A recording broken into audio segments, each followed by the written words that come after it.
One of my favorite lines from the singer Don Henley's song, "Everything is Different Now," goes like this: "I don't care what you do for a living. I don't care what kind of car you drive. All I want to know right now is what do you believe in and what it means to you to be alive." So when I was reading the lessons for this week, the Old Testament reading from Hosea, the letter from Paul to the Colossians, and the Gospel of Luke, these lines from this song came back to me. Henley is talking about himself and the love he asks for and finds, and these are the words of the woman he has sent, her words spoken to him. But in the context of these readings from the Bible, this could be God talking to us. God doesn't care about our exalted status in the world, our possessions, and our pride. He cares about what it means to us to be alive. This gift, this life, what do we do with it? How do we honor the life we've been given? How do we honor him? And how do we live into God's plan for us? In Luke's gospel, Jesus tells the man asking that Jesus tell his brother to give him his share of the family inheritance that he should be on guard against all kinds of greed, for one's life does not consist in the abundance of possessions. God and Jesus do not care what exalted and high-paying jobs we have, or whether we drive a Ferrari or a Porsche. They do not want to see us bragging about our possessions, or our prowess, or our power in the world. They do care what we believe in, and they do care how we live our lives, and they absolutely care how we treat others along the way. Paul says greed is idolatry, and we must get rid of it, along with anger, wrath, malice, slander, and abusive language. That is a good thing to remember in the heated up arena that is our political reality in this country right now. Paul tells the Colossians and us not to lie to each other. He further tells us that if we strip off the old self with all its earthly practices, that our new self is being renewed in knowledge according to the image of its creator. The image of its creator. Think about that. He says, in this renewal, there is no longer Greek or Jew, circumcised and uncircumcised, barbarian, Scythian, slave, and free, but Christ is all in all. That's a pretty good example for us. Okay, more than pretty good. I keep coming back to the feeling that Christ wants us to embrace each other as though we are more alike than different, because we are indeed all made in God's image. In fact, that's the ultimate example for us, because even when Christ is being tough, he is coming at us from the pure embodiment of love. He sees us, each and every one.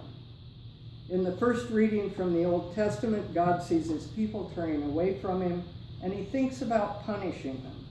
But then he looks with great compassion on his people, those who are refusing to return to him, who are pushing him away, and he shows his great love. He says, "I am God and no mortal. The Holy One is in your midst, and I will not come in wrath." He does scare them. He roars like a lion, but he returns them to their homes. So God, too, deals in love. How can we not follow his lead? I saw a short video on the internet with the caption, "Racism Destroyed in 1 minute." It is presented by a woman who identifies herself as an educator. She's terse and serious and very, very much like a teacher I once had, the kind of teacher you do not argue with. An announcer asks why we hate. This woman says it's because we are taught to hate, because we are ignorant, because ignorant people have taught us that there are 4 or 5 different races.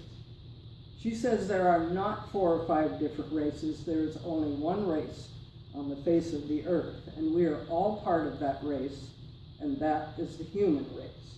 She says that some people have separated themselves into different races so they can see themselves as superior to others. She says we are not born bigots, that we have learned it. Whatever we learn, she says, can be unlearned. She is an educator, and it is her job to lead people out of ignorance. There is no truth to the idea that the amount of pigmentation in your skin has anything to do with intelligence or self-worth. She is serious and tells her piece with great brevity and conviction. She makes great sense to me, and I suspect Jesus would have thought she made great sense too. He, after all, tells us that we are all made in God's image. He doesn't say some of us are and some of us are not.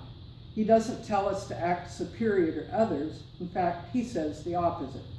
I think Jesus would have told us to listen to this woman.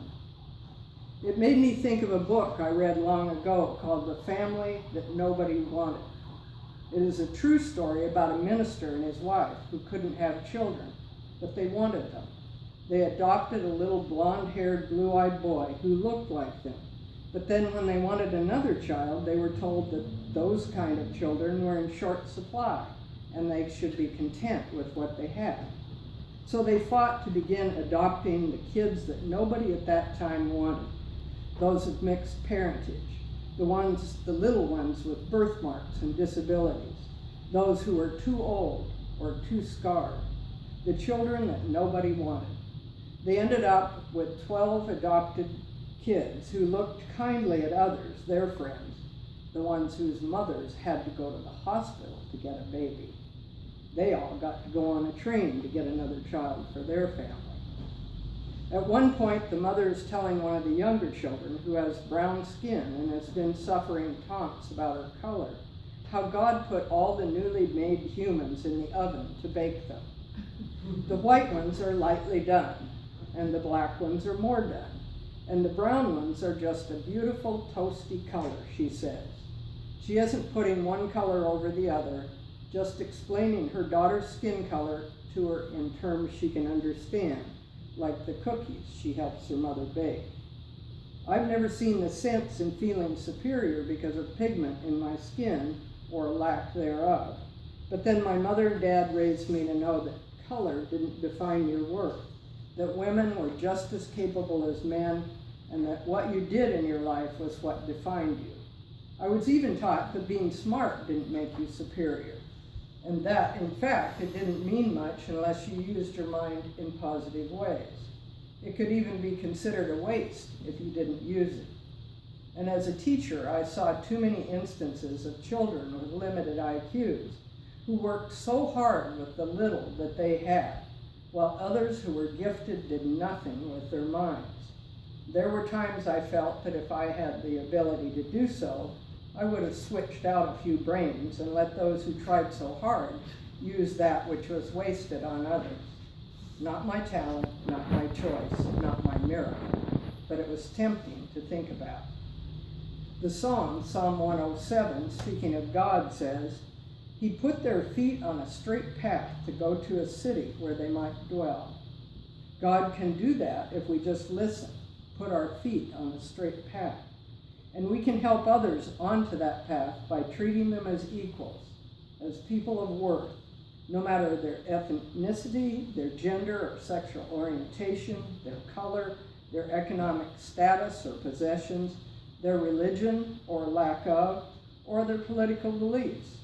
There are too many ways that people look to divide themselves from the other members of the human race, and that isn't what Jesus wants for us, and it's sure not what God wants.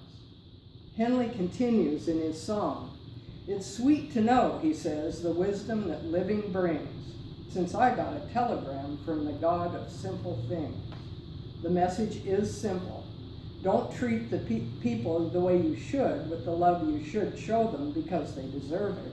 You can think of all kinds of ways that they don't deserve it. The ways they aren't treating you very well, the reasons that show they are not good people, that they will only take from you and not give back. Excuses abound. Keep in mind, you aren't doing it for them. You are doing it for you and for God. They might not appreciate it, you say. They might take advantage of me, you say, and so on. Just remember, it's not for them, it is for you. In Don Henley's song, when he calls out to heaven to send me someone to love, he says, "Heaven shot back, you get the love that you allow, and everything is different now." You get the love that you allow. You let it in, or you don't. Not for the other person, but for you, for your worth, for your salvation. And everything is different now. Then in the song, his love asks him, will you stand here in this fire with me? Are you ready for another life? And Henley concludes, so I bit that bullet and I took that vow, and everything is different now. As it could be for us. Are you ready for another life? Are you ready to make or accept the difference that could be yours?